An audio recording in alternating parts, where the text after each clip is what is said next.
You can know what's coming and still fold. The disciples started running when they bust his nose. Hard to die like a martyr when you won't go. We wanna die busting guns like a hero. I'm on zero, call it slow-mo. Invite me to a show, no I can't go. I'm trying to die to myself, kill my ego.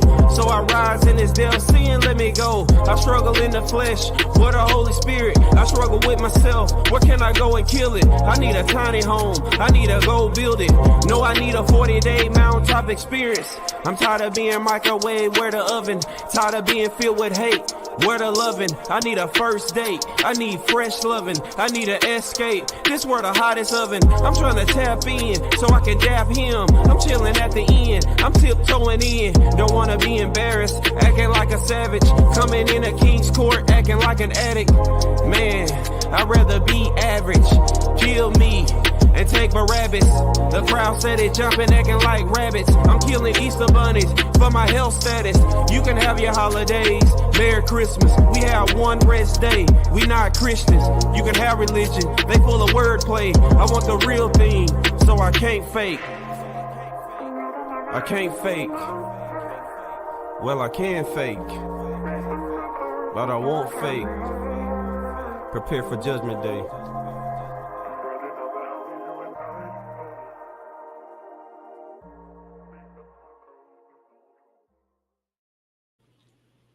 What up, Mo? What's up, Jims? Everything good. Another episode, Revelation Made Simple. Why you wave at the camera like that? What? Hi, everyone. I'm greeting people, babe. Come on, be cheerful and jolly. Hello, everybody. Welcome to another episode of MoJIMS. You said I could be myself, so I'm gonna be myself. Okay, I'm not gonna wave at a camera. I'm not gonna just be pasty sitting like. I'm gonna be myself. Hey, everybody! All right, we excited because we get to come again with another Revelation Made Simple. As you can see from the title, we're gonna cover the mark of the beast today. Very exciting stuff. Because is the mark of the beast? No, let me stop. I ain't even finished that right now. Wait. But please stay tuned because at the very end, Mo has a surprise. So just stay tuned. She has a surprise at the very end. We'll get to that by the end. All right, let's get started. Where you at with it? So you're not gonna say welcome to another Revelation Made Simple series?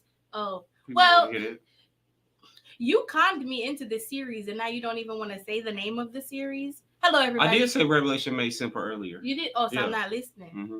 Sorry. We talking about the mark of the beast today, Revelation Made Simple, where we simplify Revelation, make everything totally simple to understand, so we don't have to be walking around here with confusion, cluttered brains, and every time something happens, like a vaccine or an eclipse.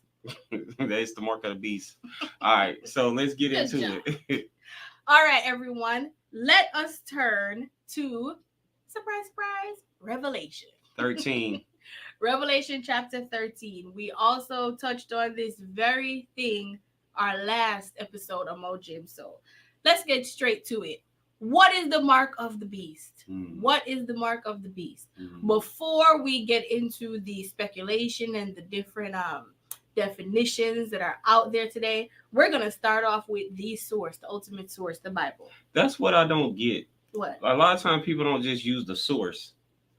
You know what I'm saying? Because you can come up like, oh, vaccines, or a microchip, or a barcode, or, you know, but it's like, right. Well, where did the source of the information come from? The Bible. Where did even the name of the mark of the beast come from? The Bible. So I think it's good to use the source. Right. And so I won't be out here all weird. Not weird, babe. Let's not say weird, but if you don't use the source, it's weird. Some you know, sometimes we can allow our interpretations or our beliefs or what we see to become reality, and reality is not always godly or what the word says. Right. Okay? That's true. 100%. All right, so everyone, please, again, Revelation 13, let's go. We're gonna start in verse 16. This group of scriptures is entitled "The Beast Out of the Earth." Beast out of the earth, as we talked about last week, is Lucifer. This is when Lucifer physically appears on earth during the Great Tribulation. So that's one clue already. We're going to read about the mark of the beast, and here we know it's during the Great Tribulation. That's right. Let's get to it. Verse 16. He as in the beast out of the earth, Lucifer, required everyone, small and great, rich and poor, free and slave, to be given a mark on the right hand or on the forehead. And no one could buy or sell anything without that mark, which was either the name of the beast or the number representing his name. Wisdom is needed here. Let the one with understanding solve the meaning of the number of the beast, for it is the number of a man. His number is 666. So, James, what did you get from all that? Well, I think it's good to clear up a few things, because in Revelation 13, when you start, there's a beast come out to sea. Yep. And we need to discuss that. That's the woman, or Babylon. I'll put it like this. That's the devil's church, like we said last right week. But it's it's peoples, multitudes, nations, languages. Right. So this worldwide beast will be on the scene before the second beast shows up. Before the devil right. shows So up. We have a religious political beast that's already on the scene, like making people's lives a living, you know what, right? So we already have, that's the situation we're in. It's looking apocalyptic. This beast is on the scene. It's wreaking havoc. It's making laws. It's trying to mandate a lot of stuff and make us bow down to it. And the Bible even says in those verses that it was given power to make everybody whose name is not written in the book of life to worship it. So if your name not in the book of life, you will be worshiping this beast. And let's talk real quick about what that can look like real quick. Because recently in 2020, when we had the pandemic, whatever you want to call it. The pandemic, right? So when that happened in 2020, a lot of people just went along with whatever was mandated, correct? We had churches closed down. We had businesses say you got to do this. We had people say you got to put this in your body, all this stuff. You had a live test operation. Yeah, it was a live test. Like Trump said. So imagine if that per se was the mark of the beast. So if you did these things, you're more likely, if you haven't changed your mind, I need to make that clear. If you haven't changed your mind, like, oh my goodness, I was, okey-doked. I got duped into taking this stuff. If you haven't changed your mind, you're more than likely to be the type of person to take the mark of the beast. One, because you believe the government has your best interest at heart. And your religious leaders. So even churches had their congregations saying, we got to do this, guys. Right. For the better good. For the better good, because they're funded, for one. We need to talk about that. So we got to understand the environment that we'll be in when this mark of the beast is implemented. I think that's very important because it's a similar environment. It was a worldwide thing, and all this. It was a test, like you said. So they was trying to see, what percentage of the population can we just say do this? And I agree. Right. And like you said, a lot of people fell for that prick. Right. Now, we just laid it out from the Bible. Who's going to give it? And like you said, before Lucifer appears, the beast out of the sea appears, Babylon, the devil's church, and then Lucifer comes on the scene, and he's the one that starts to issue this mark. And this mark is not, how can I say, it's not picking who. Everyone. Yeah, anybody. Everyone. Yeah, your money ain't gonna matter. Right. Right. If you pledge your allegiance to the devil, you will get this mark. If you don't pledge your allegiance to the devil and you are for God, you will receive the seal of God. So let's talk real life. What are some of the things that people say is the mark of the beast? What are some of the things you've heard? Vaccines. The chip. The barcode. Yeah, the thing that you put in your some people say it's your mind, the way you think, the way you move, your actions, thoughts and actions. Your social credit score, too, right. I've heard, which apparently has been implemented in places on earth. And we're not saying that none of these things will prevent you from buying or selling. It very may. Without the chip in the future, hey, you may not be able to buy. Without the barcode, you may not. Without adhering to the rules of the social credit system, you may not. But the one thing that I just got, James, as we're talking, it's all a copycat. Right. And who is the master? Who's the master copycat? The devil. And you got to think about it, because so at the very end of all taking the mark of the beast, there will only be two groups. The devil is copying off God, the seal. Right. Right. Or in Ezekiel, there was a God told Ezekiel about a man going through with a writing kit through the city. And he said, hey, mark everybody that repents and cries aloud and laments over the sins of Israel. Yeah. Mark those people. And then I want you to, the people that's not marked, go through there and slaughter everything that don't repent, basically. Don't lament over their sins and stuff like that. So we have that also from Ezekiel when God told him that. So he's a copycat, right? So God is going to have a seal and he's going to have a mark, right? And so it's funny how this goes, because it seems right. Seems right. So when you trust God, right? So you said you can't buy or sell. Yeah. I mean, you can't eat and you can't get nothing. People are going to fold under that type of pressure. Right. You can't get or give nothing, right? You can't sell anything to nobody or buy anything, right? Yeah. So when you think about that, that's your livelihood. I can't get nothing unless I get the mark, or I can't buy. Think about the nature of our society right now. A lot of people go somewhere and give their time, and you're not even going to be able to give your time and your skill to anything without having the mark. Yeah. We don't think about that you can't buy or sell. So a lot of time we just think of food. That's detrimental. Right. And a lot of people, a lot of us may fall under that pressure and take it just because we have to provide for our families. And that's where I want to remind everybody. We have to love God first. We have to love him more than anything else. It's almost like our motto has to be death before dishonoring Christ. And I think another thing to throw in there is a type of test that's going to happen. So you will have the power to turn stones into bread. Who, me? Anybody. Think about what I'm about to say. You will have the power. You will be tempted to join the devil's team. Okay. So think about what I'm about to say. So you will have power to turn stones into bread. You will have power to turn whatever your situation is into something that's tangible for me to eat. Oh, by taking the mark. That's right.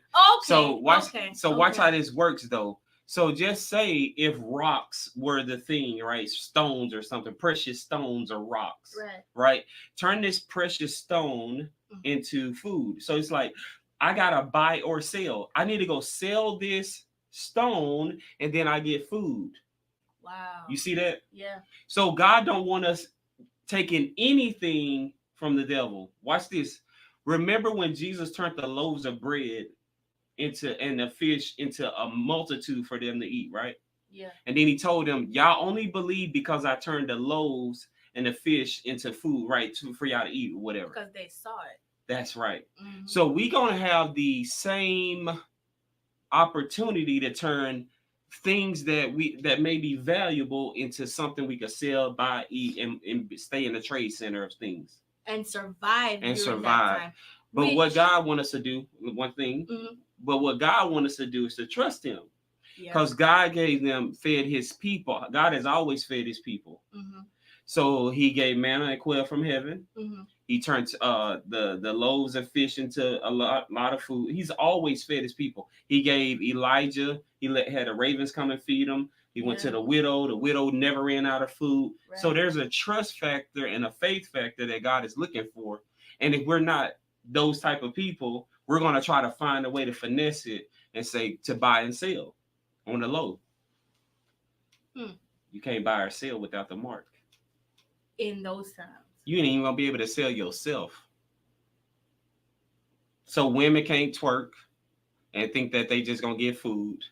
Right? and men can't, what? Unless you have the mark.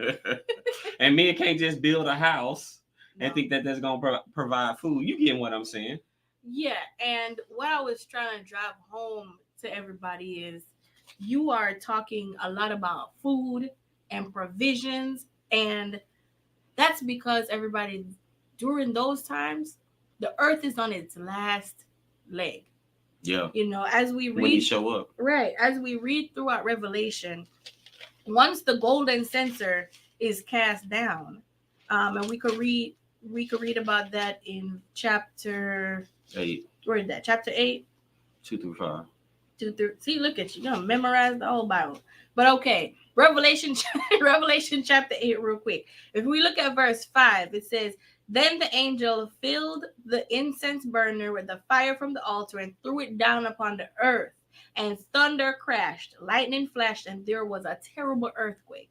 That, everybody, is the signal. That's the start of the Great Tribulation. That's the start of the destruction, the massive destruction of the earth as never seen in Earth's history. That is God's wrath breaking out. So I'm just trying to drive home the point that there's no lights, there's no electricity. I mean, in Jamaica, we call it light, but here in America, it's electricity. You know, there's no electricity, there is shortage of water. If you read down in the chapter, when the trumpets blow, fire mixed with blood is hurled down. The green grass is burnt up. The waters are poisoned.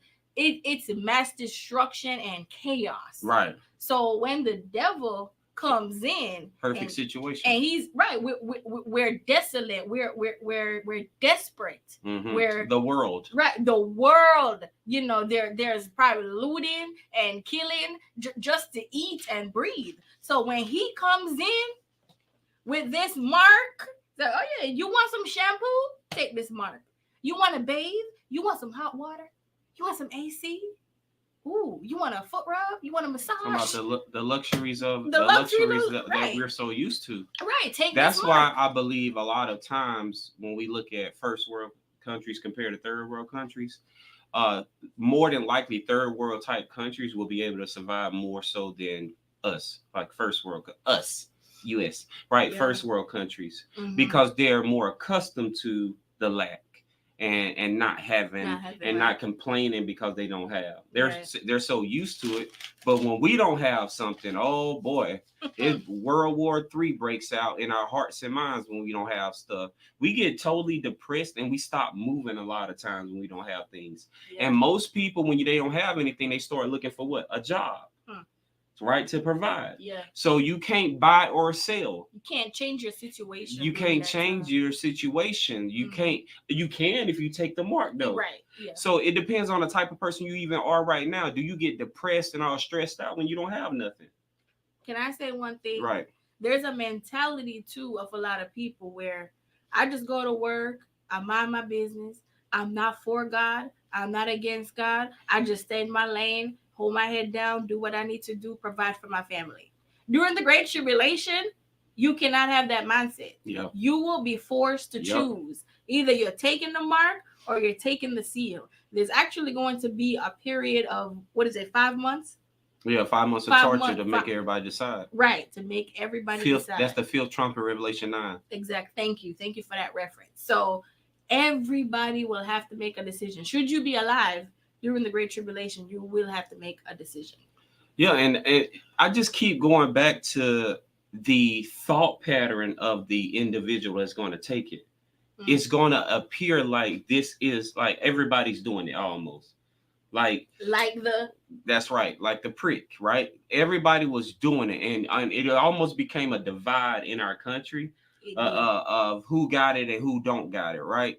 And even there was more rage from the people that got it. Like, you're gonna make me. It was almost like a foolishness. Don't come in this restaurant. Like almost a spirit of stupor, right? Because it's like, if you got the thing, prick, you ain't got to worry about me then.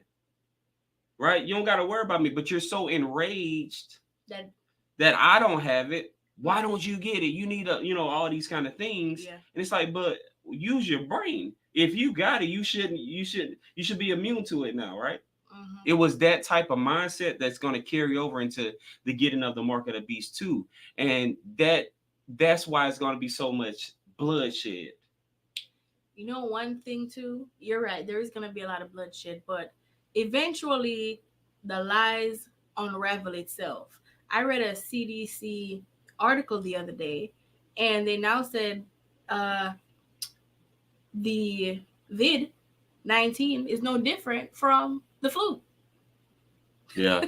So Yeah. okay, so many people took a shot that was not tested for what? You know, to fight against the flu. Some simple ginger tea and garlic will help you knock that Natural out. remedy. God But, gave us everything we need. We digress. Yeah. All right, getting back to the mark of the beast. So we know right off the bat, full pointer, the mark of the beast will be issued only during the Great Tribulation. Are we in a Great Tribulation right now? No. So chip, invalid. Barcode, invalid. Whatever else you may have thought, mark of the beast, invalid, because we are not in that time period. All right, 10 minutes. All right, second thing. Who is giving it? Lucifer. When he appears on earth. Is Lucifer on earth right now? No. No. When he appears. Physically appears. Say that. Physically. When he physically appears. Thank you. Because when he physically appears, the whole world will see. So he can't be over in one part of the world and people say, oh no, he's already here. You just don't know it. Right. He's not here yet, everybody. Stick with what the Bible says. All right. I have a surprise, as promised. Surprise question for Brother Jim. All right. So, another buzz on YouTube that I've always wanted to just clarify. Come on, guys, we gotta get it. Let's talk about the red heifers. Let's talk about the red heifers, please. Can we talk about it real quick? 2 minutes. Red heifers. People are gathering these red cows thinking it's going to cleanse a temple. My Cliff Note answer, as from the Bible, Jesus came. Jesus died on the cross. There was no more cleansing of the temple. He washed away all sins. He was the ultimate sacrifice.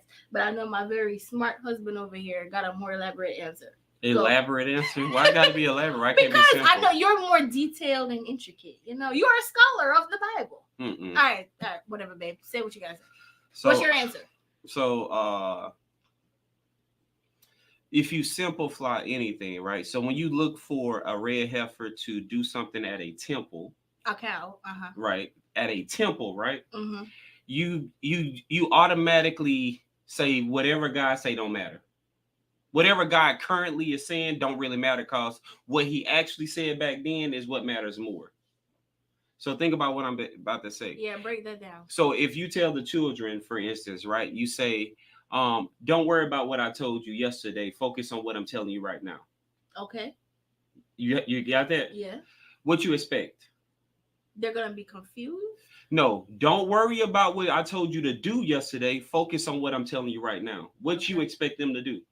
Focus on what I'm telling them right now, right? So when we think about it, because what the instructions yesterday could be, they can be unclear to them, right? And you cleared it up today. This is why I'm saying all this. The red heifer from the Old Testament and things of that nature, right? There was a lot of things that God was making them do. Yes. That we don't have to do no more. A lot of rules, because right. That was his effort to bring them back to him. Right, but I'm not trying to say that it's unimportant what he said. That's right. that's definitely not what I'm saying. Right. So when you say a red heifer is needed to be sacrificed to cleanse the temple, to bring in the Messiah and all these kind of things, right? That you gotta find out really first you gotta find out what the Bible is actually saying. Because if you have you had a Bible study from it? No. About a heifer? Yeah. No. Right. You haven't had a Bible study, but people say the red heifer is needed to blah, blah, blah. Mm-hmm. But you got to say, is God going to build another temple? That's the first question, right? It got to be sacrificed in the next temple to be built. Right. So if God said, I'm building a third temple? Answer that. No. So can you find it in the Bible that he said that? No. So the temples that God had constructed, he what? Burnt down. He destroyed. Mm-hmm. He actually had groups of people that wasn't religious come in and do it. Demolish them. Right. So he had secular forces, which was Babylon the first time with Nebuchadnezzar, and the Romans the second time with Titus and Nero and them and stuff. So think about what I'm saying right now. He never said I'm gonna build a third one, that there needs to be a sacrifice of a red heifer to come in. But we would say, go look at the Old Testament and this, that, and other thing. I'm a compare that to something. Yeah. There's a teaching that says God was going to enslave his people for 400 years and be brought on slave ships and stuff. And people use that scripture as the transatlantic slave for the black people. Wow. It has nothing to do with that when you read it. You see what I'm saying? Yeah. So, and if it was for 400 years, when did God stop? You know what I'm saying? You kind of get what I'm saying? So what people do is they don't hear what God is trying to say. Focus on this today. They don't hear that. They're stuck on doing the task of yesterday. Yeah. And he's saying, no, I'm glad that you understand the task, but I need you to focus on this. And I think that's what's happening right now with red heifers and things. Is I'm gonna go to the Old Testament to try to find something that needs to be a doctrine in a sense. I'm not saying people doing that, but that's what's happening though in totality. People are going back to say, this third temple that's gonna be built, they got the red heifer is already being prepared. So, but bro, they're gonna have to fight the Muslims. Dome of the Rock. That's what's on the Temple Mount right now. Dome of the Rock. Muslims occupy it. Yeah. They have to go through a fight to tear that building down to build another one. That ain't gonna happen. No. The only thing God has promised us is a new heaven and a new earth. That's right. And he said there will be no temples. Right? There'll be no sun and all these kind of things. So when we do this, we put the Bible into internal conflict. To what we want it to. That's right. Now it's conflicted. And when you mix and merge prophecies and things from the old and the new without understanding, you'll come up with red heifer stuff. Come up with your own interpretation. Because you mixed and merged it. Yeah. Because every prophecy in the Old Testament don't have to be fulfilled. Right. Now, do people teach that they must be fulfilled? Yes. Let me show you how real quick. When you go look at those prophecies, look and see if you see the word if. If you do this, I'll do that. A promise, as in a bilateral covenant, right? If that's there, that means I don't have to fulfill the promise if you don't fulfill your promise, right? Right. You're end of the bargain. And most of the time, the people didn't follow through with it. They didn't fulfill it. So that tells you right now why mixing and merging and not understanding is critical to what you believe. Because you'll be out here saying God must fulfill all the prophecy he gave to Ezekiel and this person, that person. No, he don't. He said, if you'll be my people, I'm a and that's why the understanding the lampstands, witnesses, understanding it was Israel. Then he went to the churches. Now he went from the churches. He going to the 140. Understanding that puts the Bible in its right perspective. I love it. So we got see, yeah, I knew you would give a elaborate detailed let me just tell people answer. We do have like Bible studies on two witnesses, the lampstands, all these kind of things. So if you want to check that out, go to MoJIMS, the artist YouTube page, and you just it's a playlist there. Just check it out, see what God is saying, because you want to know the totality. You cannot get enough of studying the Bible. Amen. Because if you're on the surface, you'll never know God. Right? He said it's for a king to dig it out, those truths and stuff like that. So I'm done. Done?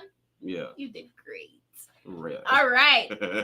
Thank you everyone for watching another episode of MoJIMS with this specific Revelation Made Simple series. We hope it was a blessing. Thank you everyone. Goodbye, Mo. Goodbye, Jim. Love you. All right, love you too. Peace, bye, grace, everybody. and love. Y'all be easy.